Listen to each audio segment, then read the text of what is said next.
네, 오건영 부부장의 정말 어려운 이야기 가장 쉽게 하는 우리나라 1인자입니다. 네, 그렇죠. 1인자 오건영 부부장의 책도 한 번씩 여러분 참고해서 보시면요. 여러분의 경제 지식을 늘리는데 굉장히 큰 도움이 될 것 같습니다.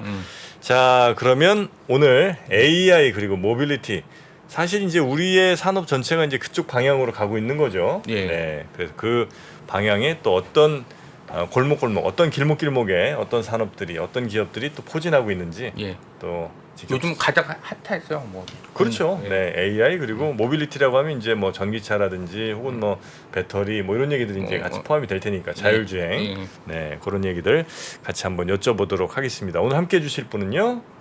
그 유리 스토리 자산운용의 손종훈 차장님 모셨습니다. 네, 손정우 차장님 어서 오십시오. 예, 안녕하십니까. 네, 안녕하십니까. 반갑습니다. 네, 자 우리 차장님께서는 요 AI 그리고 뭐 모빌리티 이쪽으로 굉장히 또 관심이 좀 요즘 많으신 모양이죠?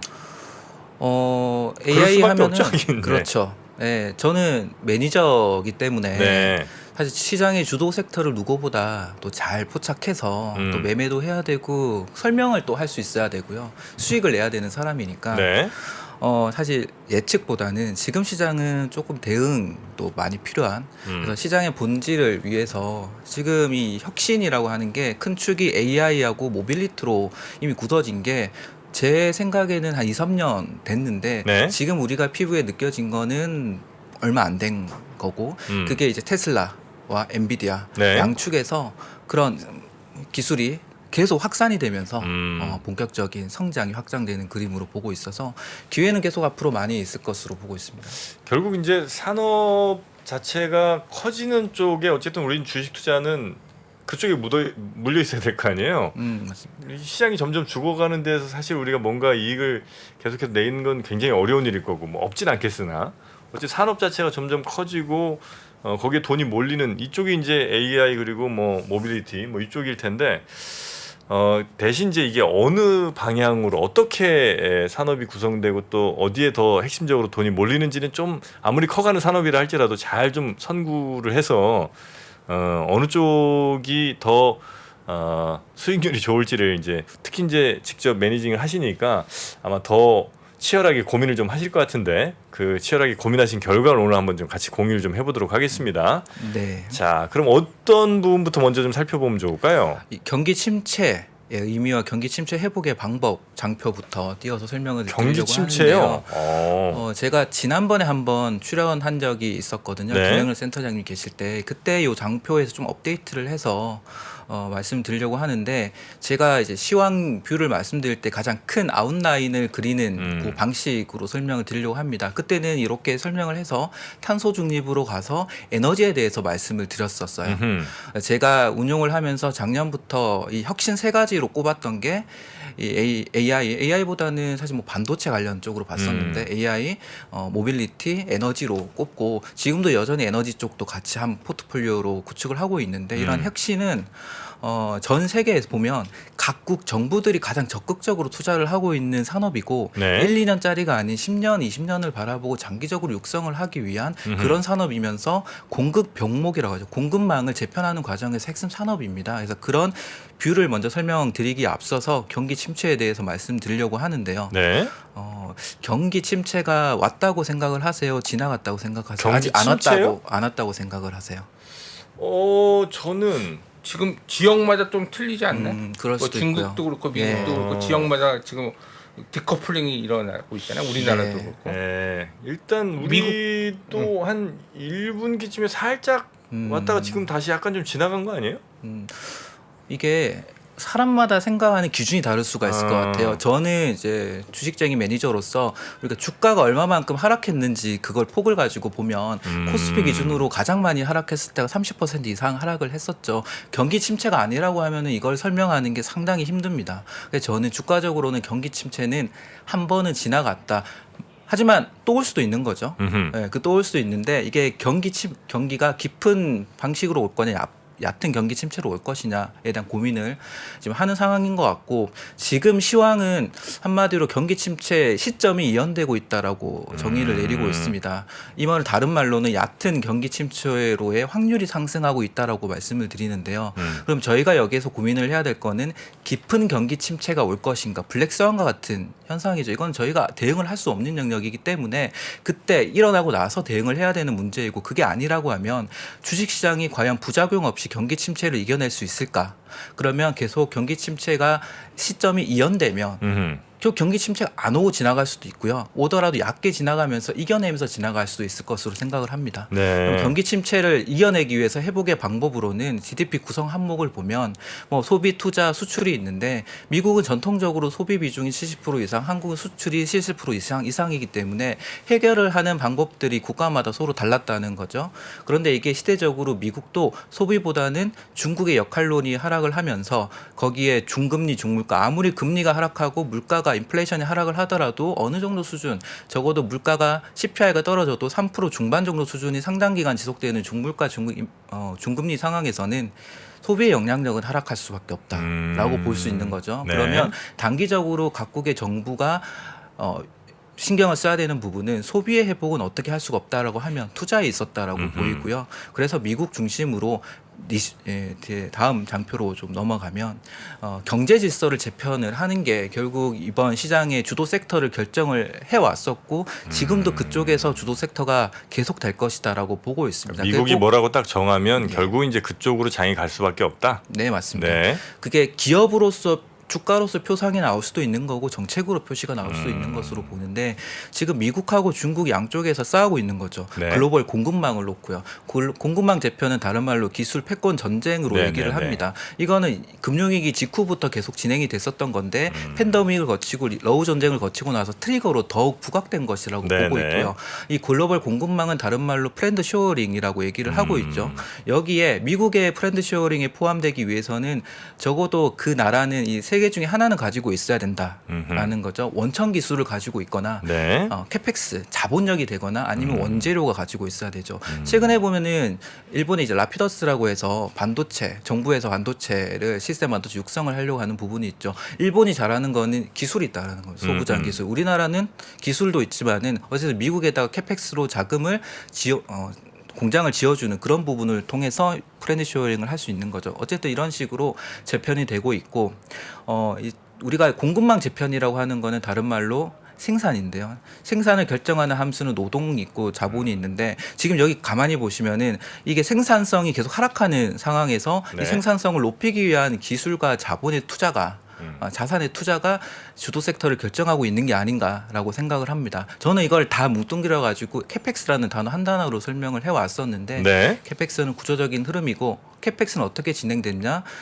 노동을 대신하기 위한 AI와 로봇에 대한 투자, 이 자본을 유형자산과 무형자산에 대한 중복 투자. 중복 투자기 때문에 지금은 투자에 대한 사이클이 더욱 가속화되고 있는데 아직은 공급이 과잉되는 걸 걱정하고 있지는 않지만 나중에 경기 침체가 온다고 하면은 공급 과잉에 대한 영향으로 올 수 있지 않을까 그런 생각을 해보고 있습니다. 네. 자, 그래서 경제 질서를 미국은 이제 제시를 했고 그 방향으로 우리도 이제 아마 가고 있고 가게 될 거고요.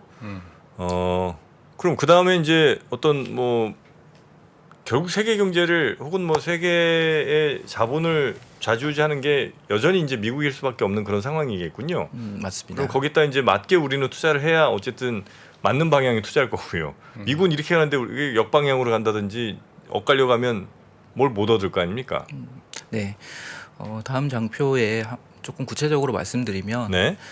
미국의 하이테크 산업 이거 최근에 피그니센트 7으로 설명을 하기도 하고요. 고금리가 지속되는 환경에서도 미국의 하이테크 산업은 견조한 모습을 보여주는 이유가 무엇일까라고 하는 부분을 저는 이렇게 좀 설명을 해보면 미국이라고 하는 나라는 그동안 이제 노동이 지금 부족한 상황으로 계속 가서 계속 실업률이 낮은 상황이 지속이 되고 있죠. 그리고 자본이 워낙 풍족한 나라입니다. 미국 내에서도 그렇지만은 다른 나라에서도 공장을 지어주기 위해 자본 투자를 하고 있는 거죠. 그리고 늘어나는 투자입니다. 이런 부분이 경기 침체가 올 수도 있었지만은 그거를 적어도 시점을 이연을 시킨 게 아닌가라고 생각을 하고 미국이 이 하이테크 산업에서 수요 회복에 중요한 역할을 하려고 하는 산업은 이 세 가지인 거죠. 반도체, 전기차, 바이오. 미국의 프렌드 쉐어링, 리쇼어링의 대표 첨단 산업입니다. 적어도 미국이 경제 질서로 재편하려고 하는 핵심 산업, 첨단 산업 내에 핵심 기업에 투자를 한다고 하면 충분히 이번 시장에서는 승산이 높은 시장이 아닐까라고 생각을 합니다. 그러니까 결론적으로 글로벌 공급망 재편하면서 캐펙스 투자를 하는데 그 관련해서 수혜 받을 수 있는 업종에 네, 주목하자 그런 거죠. 네, 뭐 AI든 예. 아까 뭐 전기차든 등등.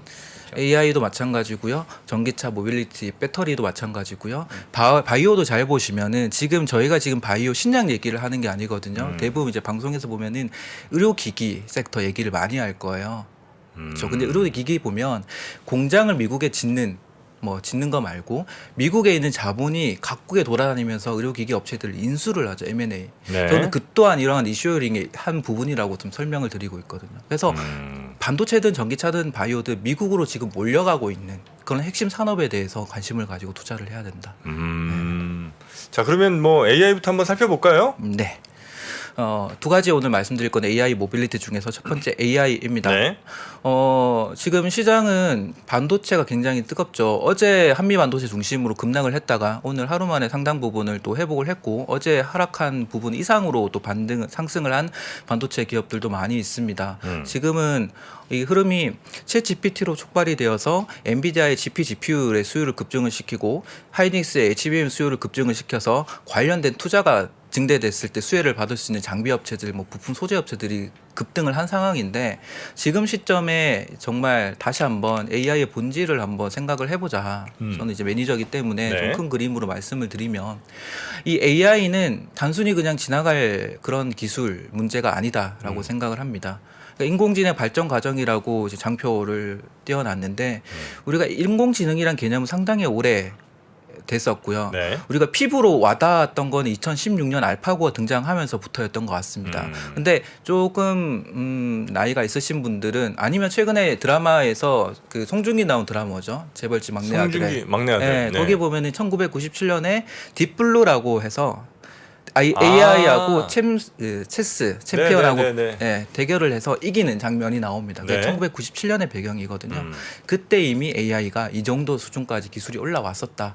그런데 알파고가 있었고 왜 2023년 이제서야 AI가 이렇게 파급력이 높아졌을까에 대한 고민을 좀 해볼 필요가 있는 거죠.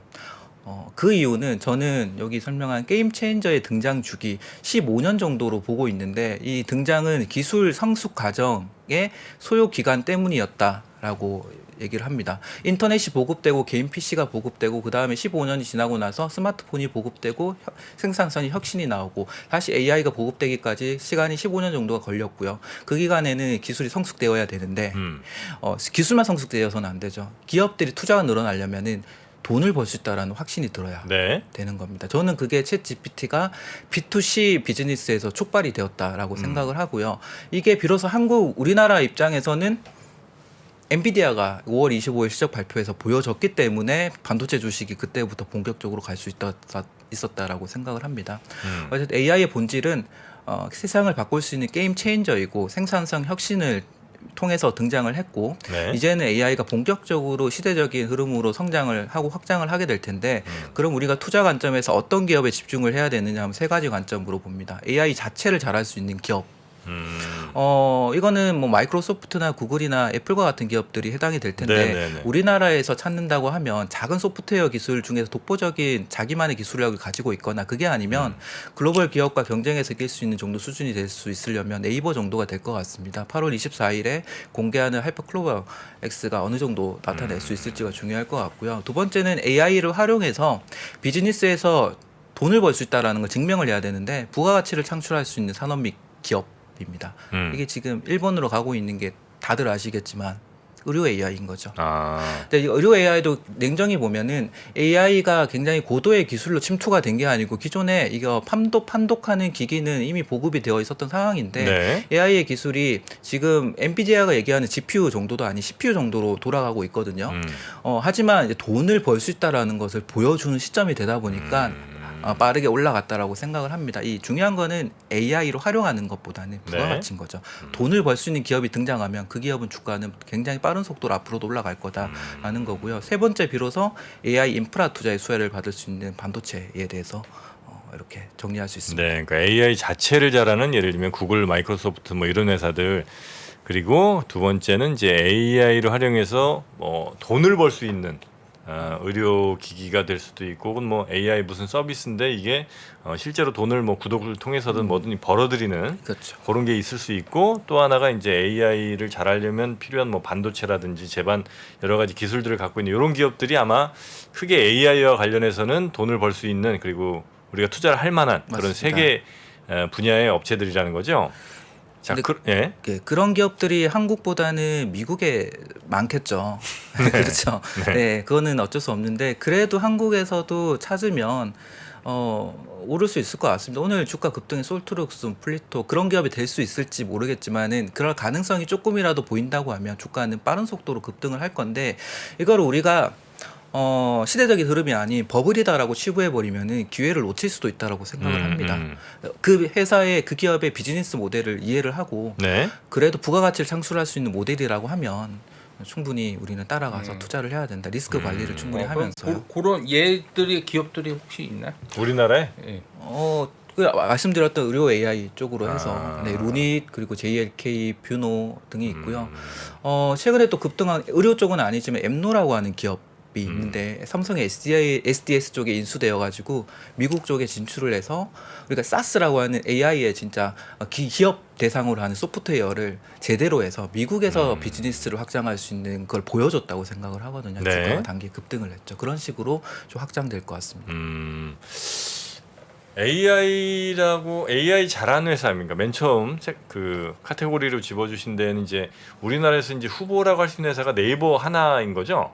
카카오도 있고요. 네이버 카카오인데 네이버에 조금 더 무게가 네. 있다라고 좀 개인적으로 생각하고 있습니다. 네이버는 어쨌든 그 데이터의 양이나 이런 걸로 따지면 사실 그 미국에 있는 빅 뭐 세븐 뭐 이런 회사들이랑은 좀 비교하기 어려울 것 같고 오히려 데이터 양이 더 많다라고도 얘기를 하고 있고요. 그 회사들보다요? 예, 어떤 의미로 그렇죠? 그건? 네이버 자체적으로 이제 데이터 분석에 따르면 충분히 우리는 데이터의 양도 분석 능력도 충분히 경쟁할 수 있는 수준이다. 그런데 이게 AI가 우리나라에서 압도적으로 잘한다고 해서 글로벌 비즈니스는 꼭 기술력이 좌우하는 시장은 아닌 것 같습니다. 네. 그래서 레퍼런스라도 중요하고 기업과 기업의 비즈니스가 크기 때문에 기업과의 레퍼런스는 또 다른 여러 가지 요인들이 많이 작용해서 네이버가 미국 그리고 글로벌 전체에서 어느 정도 성과를 거둘 수 있는 거는 지켜봐야 될 문제인 거죠. 아무래도 한국말로 많이 있으니까 예. 그런 AI 작동할 때 그러니까 그 데이터가 외국에서도 유효하게 사용되기는 사실 쉽지 않잖아요.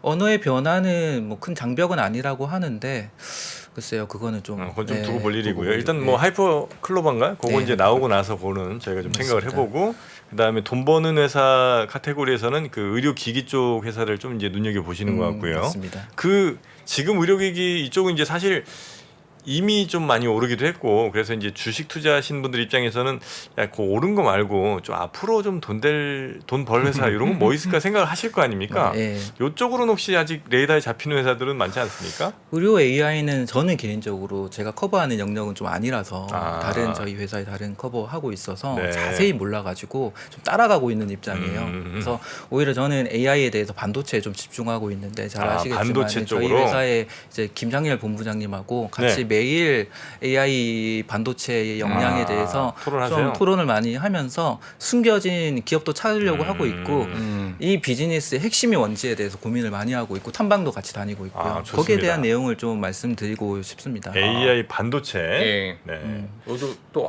핫하죠 또. 예. 어떤 쪽 반도체도 이제 여러 분야가 있을 테니까요.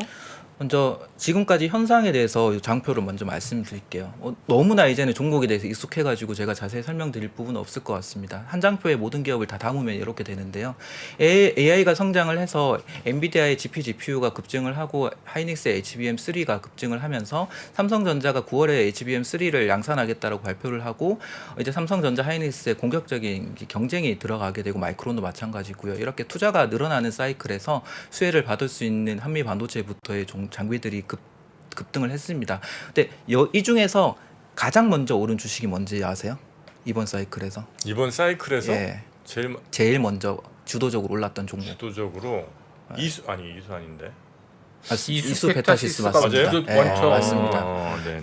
그러니까 AI 반도체 GPU가 성장을 했을 때 핵심 엔비디아로 기존에 공급을 했었던 MLB 기판, 네, 이수페타시스가 가장 먼저 스타트를 끊었거든요. 저는 그게 의미가 있는 것 같아요. 그러니까 지금은 장비가 확산되고 있지만은 본질은 결국 소모품, 부품의 수요가 확대되는 부분을 쫓아가야 될 필요가 있다. 그러면 적어도 이수페타시스가 아니더라도 지금 주가가 많이 올라가고 있는 FCBGA 관련된 기판들이 장기적으로 봤을 때 조금 뭐 수익 관점도 그렇고 안정성 측면에서 좋지 않을까. 좀 대형주를 추구한다고 하면 삼성전기도 최근 주가가 상승을 시작한 것 같은데 괜찮아 보입니다. 네. 네, 어쨌든 이 반도체 장비 종목들 중에서 핵심은 한미 반도체인 것 같고요.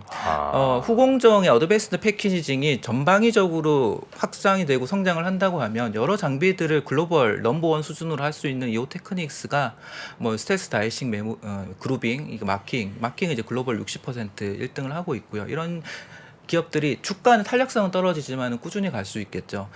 최근에 이 STI보다는 PSK 홀딩스가 이 조정 상관없이 많이 급등을 했거든요. 그 이유 말씀드리면 처음에 시장을 주도했었던 거는 한미 반도체 등의 하이닉스 벤더들이었습니다. 먼저 투자가 들어갔고 먼저 양산해서 성과를 냈었던 엔비디아 쪽의 하이닉스였는데 이게 수요가 급증하다 보니까 엔비디아도 이원화에 대한 얘기가 나오고 있고요. 네. 다른 업체들도 이런 AI 서버에 대한 투자가 얘기가 나오고 있는 거죠. 그래서 삼성전자가 급하게 HBM3를 준비하는데 그러면 그쪽에 투자와 관련된 벤더들도 뒤늦게 따라 오르는데 이게 최근에 더 많이 올라가는 것 같습니다. 똑같은 리플로우 장비인데 PSK 홀딩스가 주가 보시면 훨씬 더 많이 올라가 있는 그런 흐름이다.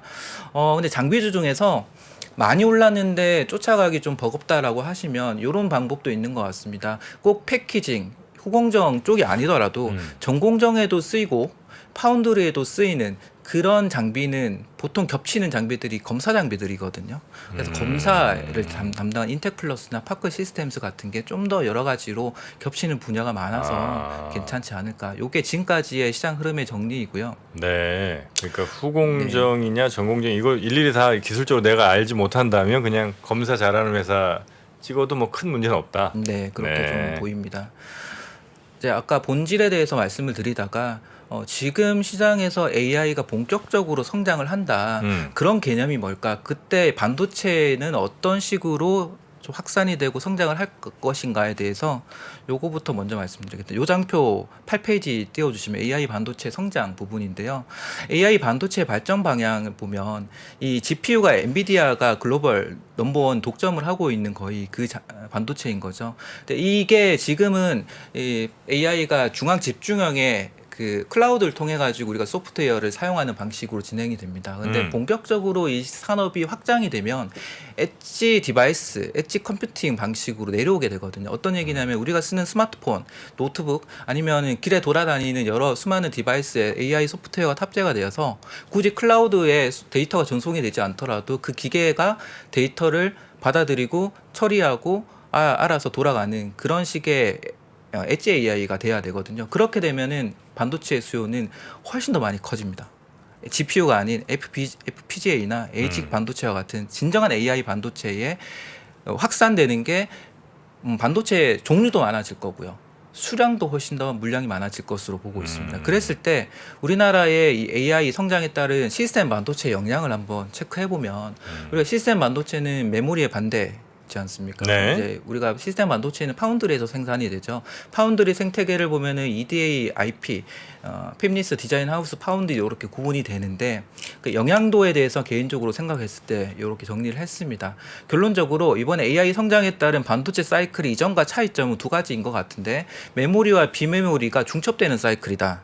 메모리도 좋아지고 비메모리도 좋아지는 사이클이기 때문에 삼성전자가 이번에 기회를 잘 잡으면 이전과 다른 사이클을 맞이할 수도 있겠다라고 생각을 하고요.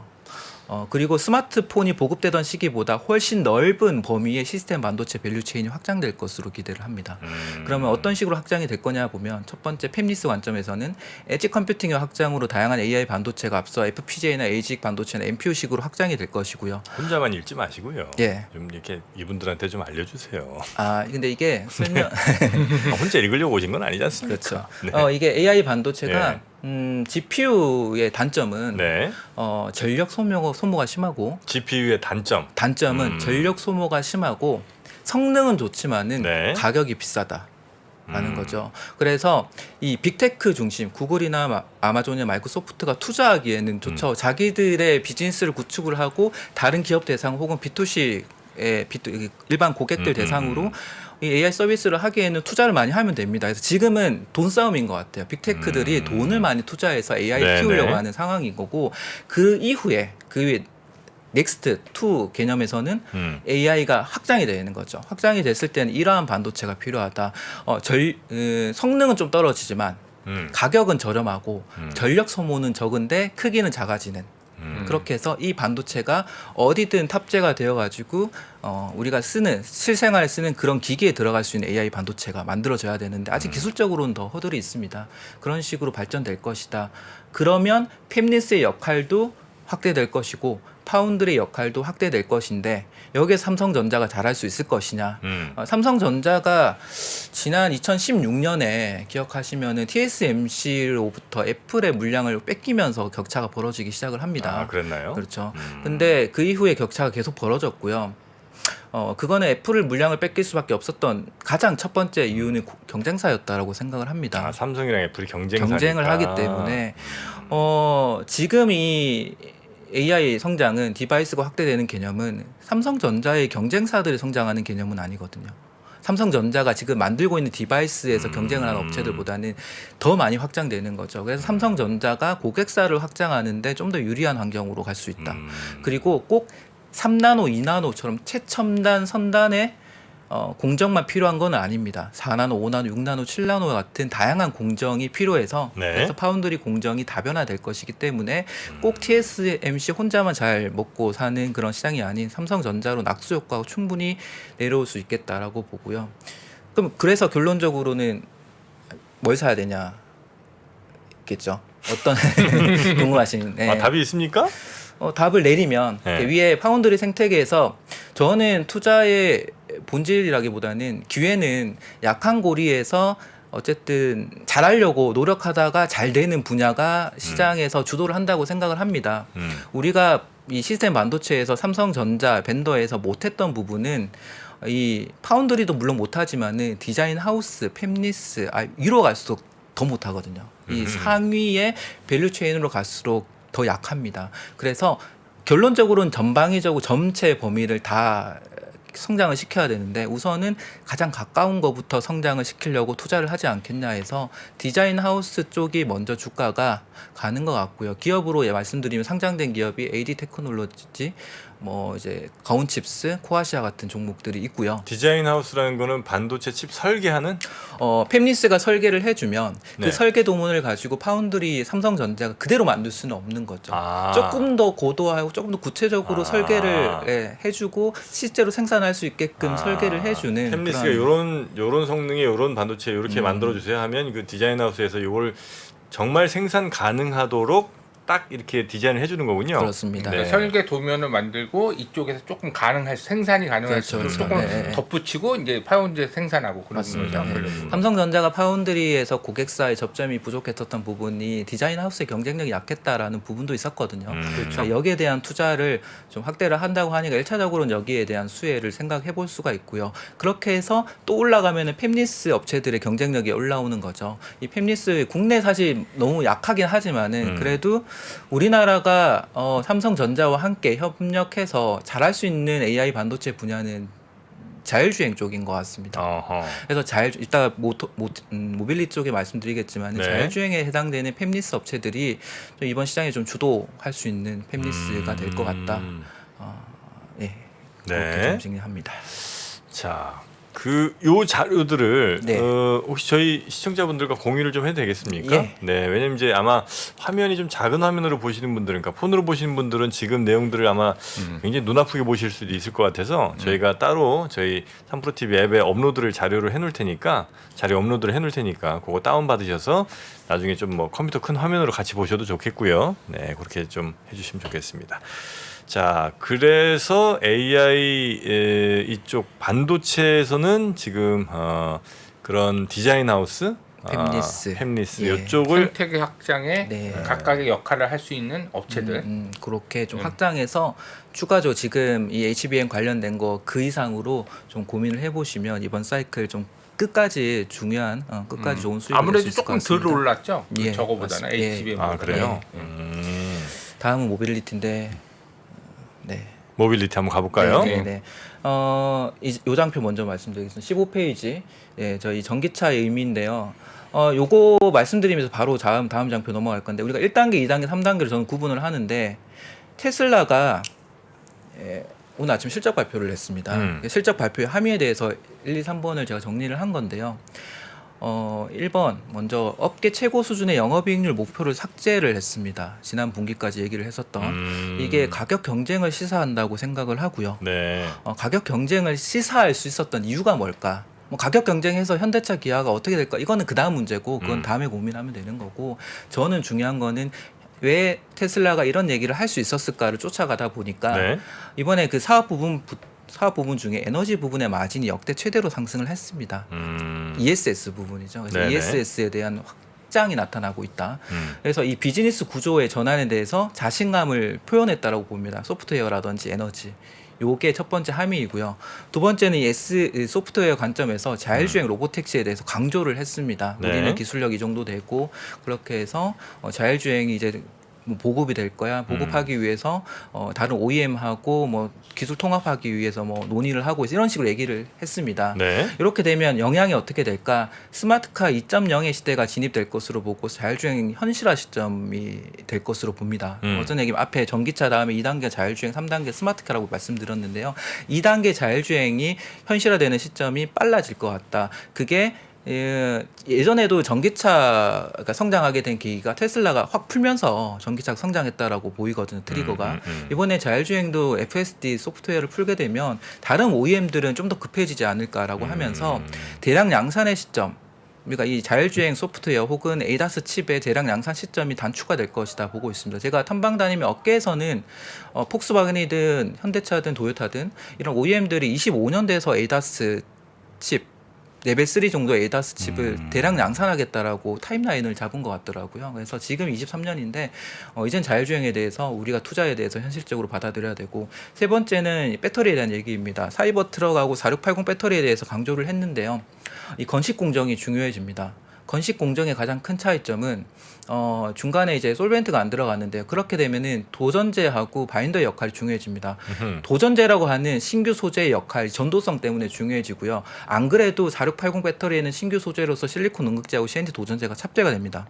지금 올해 내년으로 갈수록 우리가 배터리에 대해서 고민을 하는 거는 이 성장을 안 할 것이다라는 게 아니죠. 전기차 판매량이 둔화됐을 때 배터리 출하량이 둔화됐을 때 이게 주가가 지금 많이 올라가 있는데 그런데도 더 갈 거냐에 대한 고민인 거죠. 시장의 성장에 대한 고민이 아닌 주가에 대한 고민을 하고 있습니다. 네. 그러면 우리가 여기에서 더 쉽게 더 높은 수익률을 낼 수 있는 다른 소재 기술이 뭐냐라고 쫓아가다 보면 이런 실리콘 응급제하고 CNT 도전제 쪽에 대한 관심이 높아질 시기다라고 보고 있습니다. 그러니까 CNT 탄소 나노 튜브죠 이게. 예, CNT가. 맞습니다. 뒤에 그 설명이 도전제라든지 실리콘 응급제를 누가 잘 만드느냐? 예. 이게 핵심이에요. 네, 바로 이어서 설명드릴까요? 네. 실리콘 응급제, CNT 도전제 기업들 정리를 했는데요. 테슬라 통해서도 이해할 수 있듯이 이번 전기차의 올해 내년으로 넘어가는 사이클은 대량 양산 혹은 대량 소비의 시기로 넘어간다고 봅니다. 다른 표현으로 메조리티 시장으로 넘어간다고 하는데 그렇게 되면 세 가지가 중요한 것 같아요. 첫 번째는 원가 절감을 할 수가 있어야 되고 두 번째는 이제 충전이 중요해지고 세 번째는 화재입니다. 화재는 여기는 오늘은 준비 안 했지만 전고체 전지가 그래서 좀 중요하고요. 다른 소재는 방열 소재가 중요해질 것 같고요. 오늘은 충전에 대해서 좀 말씀드리려고 합니다. 네. 충전 속도를 충전 효율을 높이기 위한 소재의 혁신이 실리콘 실리콘 응급제가 필요합니다. 예를 들어 실리콘 응급제를 5%를 첨가를 하면 충전 속도를 50%까지 최대 단축시킬 수 있다고 해요. 음극제 5% 실리콘 추가로 응급제를 그다음에 5% 충전 첨가를 시간을 하면. 절반 가까이 줄일 수 있다. 여기 어떤 차이냐면 계산을 해보면 테슬라의 슈퍼 차저가 250kW의 용량이거든요. 네. 그러면 우리가 100kW짜리를 80% 정도 충전한다면 40분 정도가 걸립니다. 완충을 하는데 그러면 40분도 우리가 비상시에 충전하기에는 좀 긴 시간이거든요. 네네네. 그러면 이제 충전기도 물론 용량을 올려야겠지만 소재의 혁신을 50%로 단축시키면은 20분 만에 되는 거죠. 그런 식으로 거기에 중요한 역할을 하는 게 실리콘 응급제라는 거고 이거를 테슬라가 얘기를 하고 있고 이거를 첨가하기 위해서는 CNT 도전제가 함께 들어가야 되는데 이 실리콘 응급제보다는 CNT 도전제가 좀 더 중요한 소재로 저는 개인적으로 보입니다. 왜냐하면 진입 장벽이 좀 더 높고 고객사를 확장하기에 유리한 소재가 CNT 소재로 보입니다. 그래서 관련된 기업도 적혀 있는데 그런 쪽으로 좀 더 이제 기술이 확장됐을 때 진입 장벽이 높은 그런 쪽에 대해서 고민하시면 좋은 사이클인 것 같고요. 네. 충전 시간 줄이는 거가 꽤 이슈가 될 가능성이 좀 있으니까. 네네네. 그리고 자율주행 쪽을 말씀드리면 테슬라가 자율주행을 강조를 했었는데 자율주행은 지금 아직도 제 계산인데요. 2022년 기준으로 0.5% 정도의 침투율로 보입니다. 이것밖에 안 되는 이유는 테슬라밖에 아직 제대로 상용화된 게 없기 때문이고요. 네. 네, 그렇죠. 레벨 3 이상입니다. 네. 레벨 3 이상이면은 레벨 2하고 레벨 3의 차이점은 차선 변경도 가능해야 되고 자율 주차도 돼야 되는 차이점이 있습니다. 그게 다 가능한 거는 아직은 FSD 정도밖에 없기 때문에 이게 근데 테슬라가 선전포고를 했고 확장이 되면 여기 타임라인 보시면 25년에 뭐 폭스바겐도 현대차도 다른 업체들이 레벨 3 정도 대량 양산을 한다고 하면 그때 시점부터는 침투율이 빠르게 올라갈 수 있을 것 같다. 그러면 거기에 침투율이 상승했을 때 과거에 우리 경험도 2019년에 배터리가 침투율이 2%를 넘어가고 네. 2019년에 넘어가고 10% 빠르게 올라갔을 때 테슬라가 그때부터 주가 급등했고 국내 배터리 업체 회사들이 올랐거든요. 네. 그래서 자율주행의 원년은 올해인데 내년부터는 가속화될 것으로 보고 있습니다. 그랬을 때 수혜는 우선 접근할 수 있는 건 첫 번째는 카메라 개수가 많이 늘어납니다. 그렇죠. 네, 카메라 지금 테슬라가 하고 있는 비전 센싱의 방향을 보면 카메라 대수를 늘리고 라이다를 안 쓰는 거거든요. 네. 그래서 카메라 개수가 늘어나니까 테슬라 쪽으로 카메라 모듈을 공급하는 업체는 지금 정해져 있지 않습니까? LG 노텍. 그런 식으로 확장해서 보시면은 그냥 가장 일반적인 투자 아이디어가 될 것 같고요. 이 카메라 비전 센싱에서 지금 레벨 2하고 레벨 3의 차이점을 보면은 전방에 에이다스 칩을 쓰다가 후방에 에이다스 칩을 안 쓰고 있는데 현대차도 지금 안 쓰고 있거든요. 후방에 에이다스 칩을 안 쓴다는 건 어떤 의미예요? 저희가 그 제네시스든 뭐 네. 상위 모델을 보면은 후방에 카메라는 있는데 네. 이제 이 카메라가 센싱까지 해줘야 됩니다. 센싱하고 처리까지 해줘야 됩니다. 그러니까 사물을 인지를 하고 내가 이 핸들을 틀 수 있게끔 컴퓨터가 판단을 해서 액션을 해줘야 되거든요. 네네. 근데 지금은 그냥 보여주기만 하는 네, 상황인 네, 거죠. 왜냐하면 지금까지 차는 앞으로 가고 정해진 차선만 가면 됐습니다. 네. 근데 이제는 차선도 변경을 해야 되고 자율주차도 해야 되기 때문에 후방에 에이다스 칩이 추가로 탑재가 된다라는 것이고요. 이 후방에 에이다스 칩만 전문으로 했었던 이 팹리스 업체들이 별로 없었거든요. 그 업체가 국내에 여기 보면은 있습니다. 이제 뭐기 차량 반도체 칩에 에이다스 SoC 이렇게 제가 적어놨는데 네. 이런 업체들이 앞서 AI 확장이 됐을 때 AI 확장이 됐을 때 전체 시장, 큰 시장에서는 경쟁을 해야 되는 엔비디아, 퀄컴, 뭐 테슬라 이런 업체하고 경쟁해서 이길 수가 절대 없습니다. 우리나라 팹리스의 기술력으로. 다만 AI가 확장이 됐을 때 채택이 늘어났을 때 니치 마켓이 생기는 거죠. 그동안 안 했던 영역에서 시장이 커지고 거기에서는 해왔던 업체들이 수주를 받든 할 수 있는 시점이 다가오고 있다라는 게 우리나라 주식에서는 중요한 포인트가 될 것 같습니다. 아하. 뭐 자율주행이 시작이 된다면 특히 이제 말씀하신 레벨 3 정도의 자율주행이 좀 더 많은 차들에 적용이 돼서 돌아간다면 당연히 이제 카메라 그다음에 센싱 혹은 뭐 라이다 혹은 뭐 에이다스 칩 같은 것들이 이제 폭발적으로 아마 많이 늘어날 텐데 특히 그 라이다 같은 경우도 요즘은 굉장히 가격대가 좀 예전보다 많이 떨어진 것 같더라고요. 네, 맞습니다. 그래서 그 라이다를 또 만드는 전문적인 업체들이 이제는 예전 것들이 뭐 예를 들어 한 모듈에 뭐 한 1,000만 원이었다면 이제는 한 100만 원대 네, 만든다든지 굉장히 그 가격대가 많이 좀 저렴해져서 예전에는 이제 비싸서 라이다를 사실 안 썼었잖아요. 네. 뭐 사실 성능은 꽤 괜찮은 거라고도 많이 생각했는데 너무 가격이 비싸니까 이건 뭐 2대 3대씩 달 수 없어서 안 달았었는데 이제는 라이다도 꽤 많이 이제 저렴해진다면 카메라도 늘어나겠지만 라이다를 채택하는 회사들도 분명히 좀 늘어날 테니까 네. 그쪽도 한번 잘 고민을 좀 맞습니다. 해보긴 해야 되겠네요. 네네네. 그리고 정밀 지도도 있어야 되지 않나요? 예, 정밀 지도를 하는 게 현대 오토에버인 오토에버. 거죠. 이 밑에 소프트웨어 밑에 따로 정리를 해두었는데요. 네. 현대차가 그 밑에 계열사 통해 가지고 자율주행 소프트웨어를 키우려고 하는 게 포리닷, 네, 포티투닷이 있고요. 아, 포티투닷. 네, 네. 그리고 현대 오토에버가 있고 뭐 있지 않습니까? 그런 업체들이 아무리 수혜를 받겠죠. 상장된 회사인 현대 오토에버가 최근 주가가 좀 많이 올라가고 있고요. 네. 아까 라이다 말씀하셨는데 SOS랩이 국내에서는 이제 센싱을 가장 잘 합니다.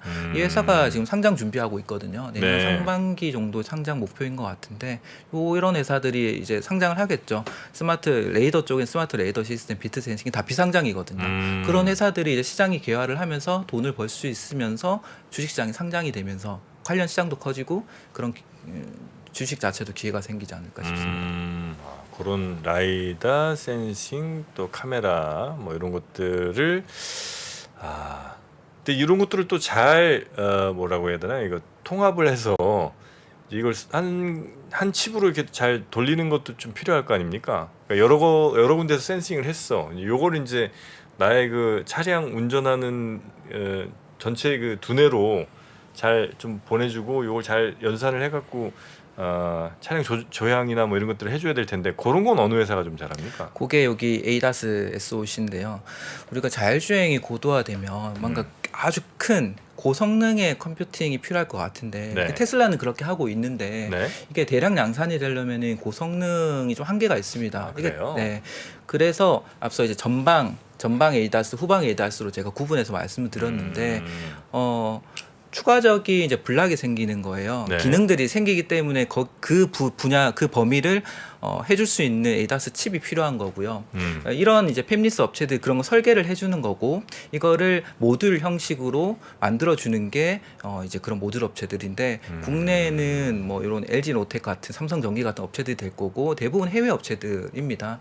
우선적으로는 이런 팹리스 업체들이 좀 관심을 가지면 좋을 것 같고요. 네. 그러니까 이게 얘네들이 뭐 카메라 하나만 하는 게 아니고요. 후방에 보면 만약 라이다나 레이더가 후방에 들어간다고 하면 카메라, 라이다, 레이더를 모두 한꺼번에 같이 컴퓨팅을 해주는 그런 ADAS 칩을 만드는 겁니다. 네. 우리 저 매니저님이 보실 때는 예를 들어 내가 이제 모빌리티 혹은 뭐 자율주행 쪽으로 투자를 생각한다면 테슬라 자율주행이 어디로 가는지를 봐서 요거 따라가는 회사들을 이제 잡을 수도 있고 아니면 그냥 무조건 그냥 테슬라 여기 뭐 협력 업체든 뭐 여기 부품 업체든 여기만 그냥 잘 가서 어쨌든 업계 1등 여기를 그냥 수혜를 내가 노릴 수도 있을 것 같기도 하고요. 아니면 좀 더 높은 수익을 내가 생각한다면 지금 뭐 테슬라 1등하는 차의 부품 회사일 수도 있지만 어쩌면 수익률의 진짜 1등은 이제 막 새로 시작하는 혹은 이제 막 그 바디를 키우려고 하는 뭐 현대차가 됐든 혹은 또 다른 뭐 자동차 메이커에 납품을 하거나 그쪽에 모듈을 뭐 이렇게 좀 협력을 하는 그런 회사들에 투자를 할 수도 있잖아요. 네, 맞습니다. 어느 쪽이 조금 더 가능성이나 수익률에서 더 좋다고 보십니까?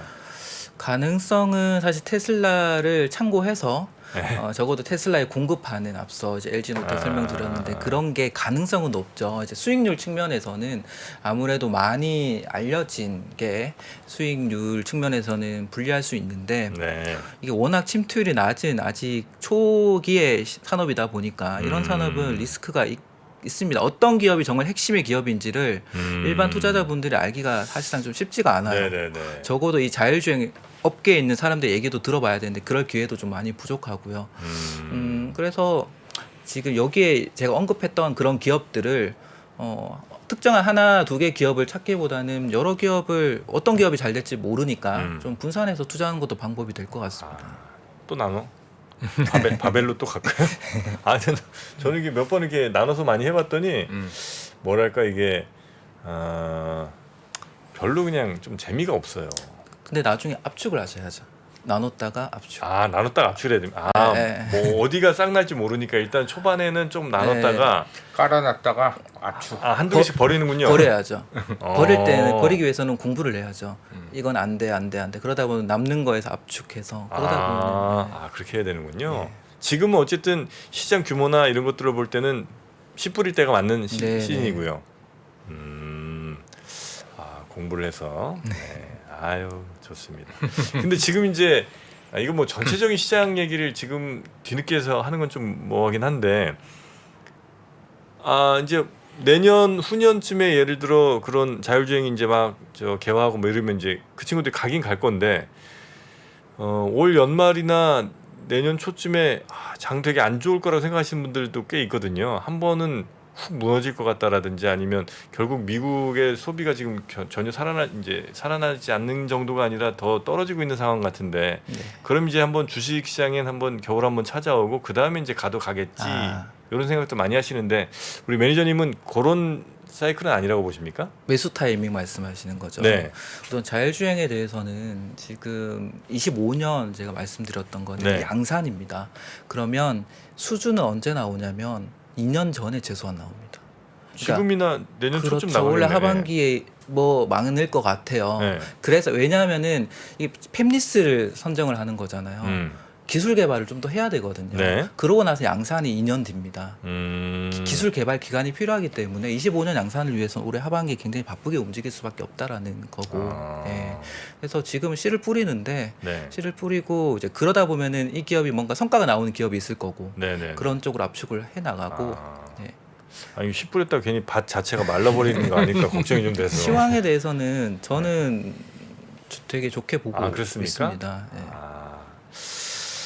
하하 이것도. 그럼 이 AI고 모빌리티 두 가지가 있어서 이제 성장 산업으로 이제 소개해 주셨는데 지금은 AI가 조금 더 올랐고 모빌리티 중에서는 배터리가 조금 관련해서 좀 오른 거고.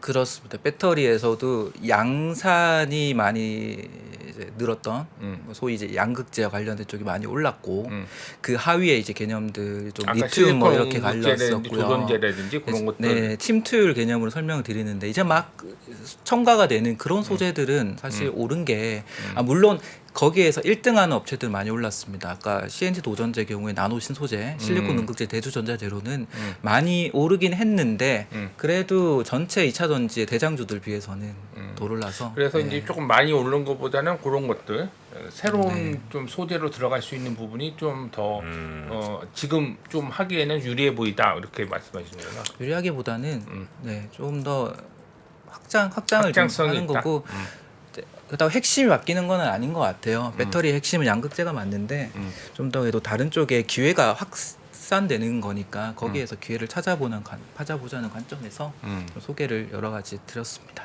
네, 알겠습니다. 자, 오늘 미래 어쨌든 뭐 이 분야가 잘 될 거라는 거에는 뭐 누구도 의심하지 않는 것 같아요. 그렇죠. 네, 예. 과연 이제 그 잘 될 분야에서도 어디에 더 집중을 하는지 그 공부를 역시 뭐 많이 좀 해야 되겠습니다. 오늘 네, 자료는 그렇죠. 저희가 업로드 해드릴 테니까요. 예. 꼭 한번 다시 참고하시면 좋겠습니다. 자, 오늘 저희와 함께 해주셨습니다. 두 번째 지금 오신 건가요? 예. 네, 앞으로도 종종 또 미래의 산업에 대해서도 좀 여쭤보고 현재 시장에서 또 직접 참여하고 계시니까 현장의 느낌도 한번 많이 좀 들어보도록 하겠습니다. 유니스토리 자산운용의 손정우 매니저님이었습니다. 대단히 고맙습니다. 예, 감사합니다. 고맙습니다. 복잡하고 어렵게 느껴지는 재무제표와 용어들 친절한 투자 멘토 사경인 마스터가 매주 새로운 콘텐츠로 알기 쉽게 설명해드립니다. 재무제표 분석과 포트폴리오 구성, 뭐 양대 재무제표라고 그러면 대차대조표랑 손익계산서가 있거든요. 매수 매도 방법, 이때 사는 게 좋겠네, 이렇게 사면 좋겠다. 근데 이렇게 살려면 뭘 해야 되냐면요, 나머지 3분의 1은 놔둬봅니다. 어디까지 가는지. 실전 투자 팁까지 알려드립니다. 오직 3프로 멤버십 에서만 만나실 수 있습니다.